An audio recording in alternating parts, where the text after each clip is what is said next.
another story problem video. So for today's story problem, the units is going to be children, okay? That's our units for the story problem. So before we get into this, we need to make sure our bodies are ready.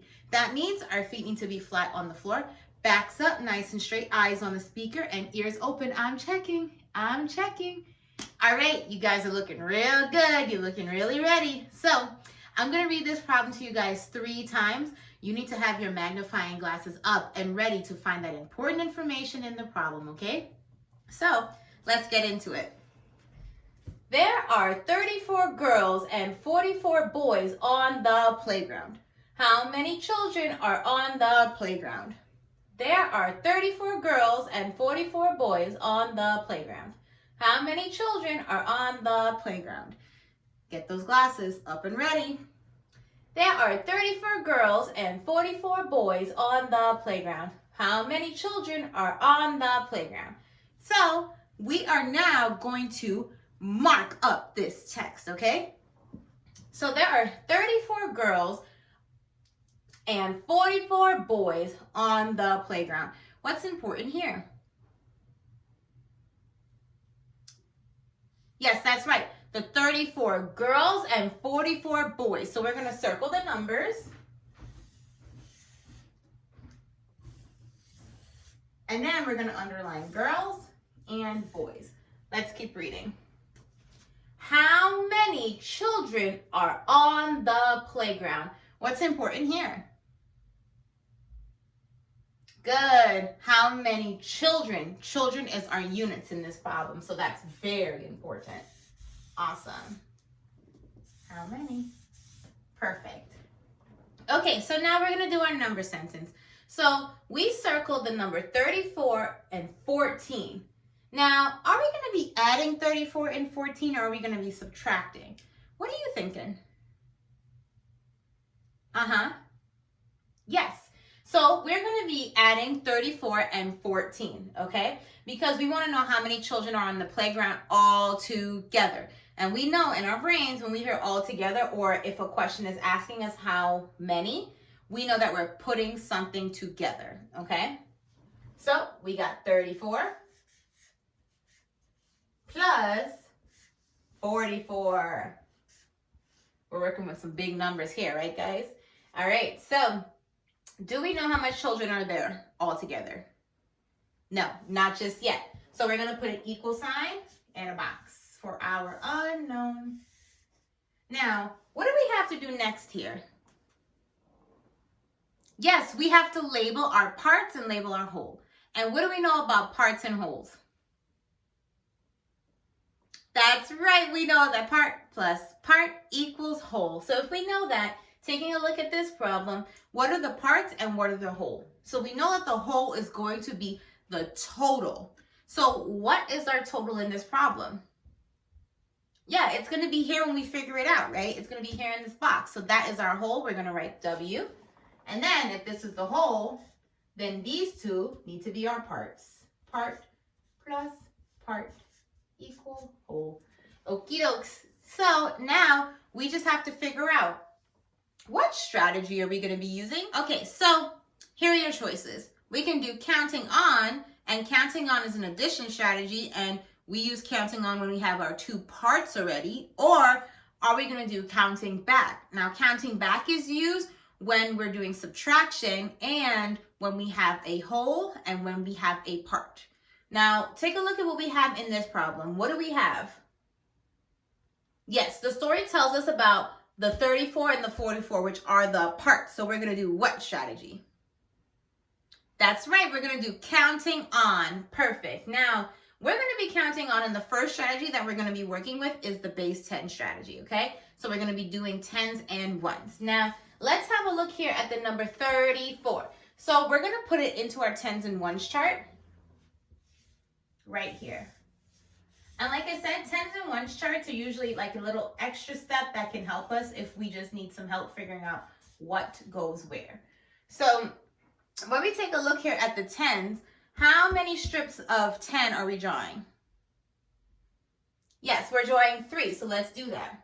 1, 2, and 3. Perfect. Great, so we drew that. Now, we're going to be drawing our ones. Okay, so now let's look in our ones column. How many ones do we have? We have 4 ones.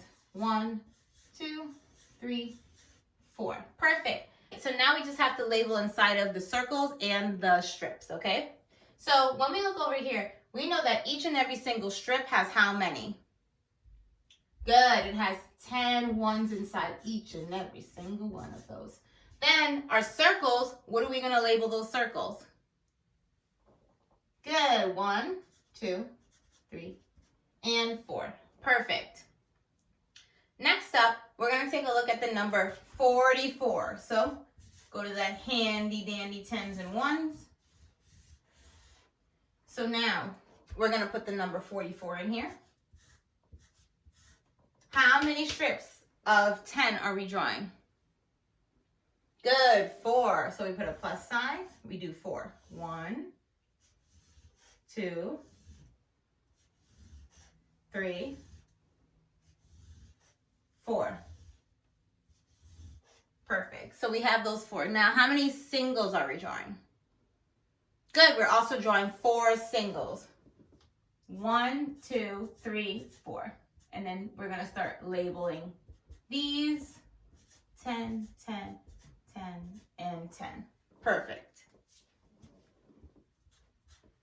All right. So next up, we have to double check and make sure that we are correct with the number of strips we drew and the number of singles we drew. So starting with counting by 10s, let's do it.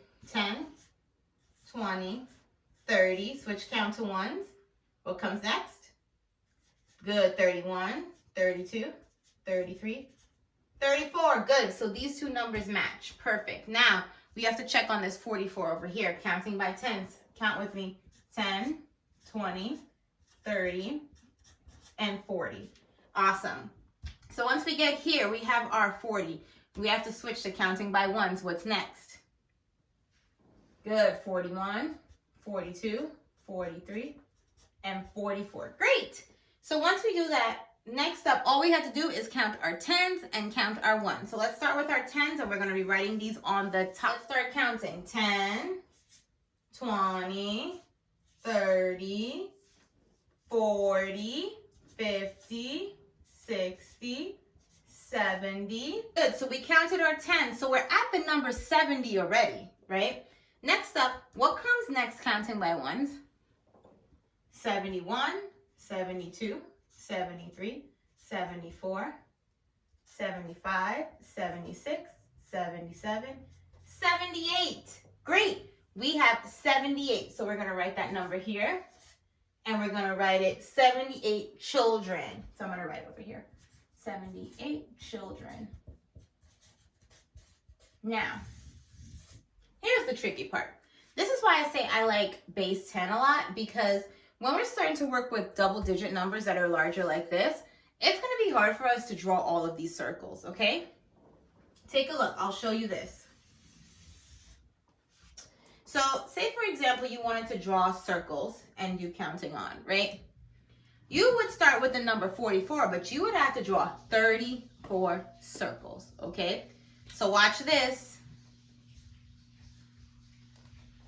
So I have 44 over here, plus, and then I would have to draw 34 circles, okay? So watch this. I'm going to draw them really small because I want to do this as quick as possible just to show you the difference.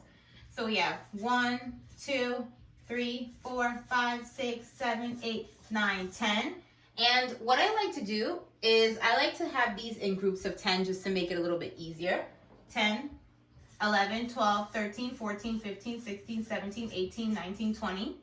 Good. So I have another group of 10. 21, 22, 23, 24, 25, 26, 27, 28, 29, 30. Good. And then 4. 31, 32, 33, 34. So I made the circle smaller so it'll be quicker. So then we have to go back and then we have to label these. So let's double check them. 1, 2, 3, 4, 5, 6, 7, 8, 9, 10, 11, 12, 13, 14, 15, 16, 17, 18, 19, 20. 21, 22, 23, 24, 25, 26, 27, 28, 29, 30, 31, 32, 33, 34. Okay, 34. So be very careful if you're doing this strategy because it's pretty easy to lose track of the number of circles you have because you have to draw 34 circles. Okay, so just be really careful with this one if you choose to do this one. So now we have to count on from the top. So let's do it. We're at 44. We got 45, 46, 47, 48, 49, 50, 51, 52, 53, 54, 55, 56, 57, 58, 59, 60, 61, 62, 63, 64, 65, 66, 67, 68, 69, 70, 71, 72, 73, 74, 75, 76, 77, 78. So the good thing, like I said, about doing two strategies is you can double check. So we got 78 for this one, and we got 78 here. So it doesn't matter. You're still going to get the same number if you do something correctly. Doesn't matter what strategy you're going to use, okay? All right, guys, so now it's time for your story problem, okay? So you're going to take a look at that document that has all of your story problems, and you're going to choose the one for this day. And then you will do it, send it in to your teachers, and we will give you some feedback. Until next time, scholars, goodbye.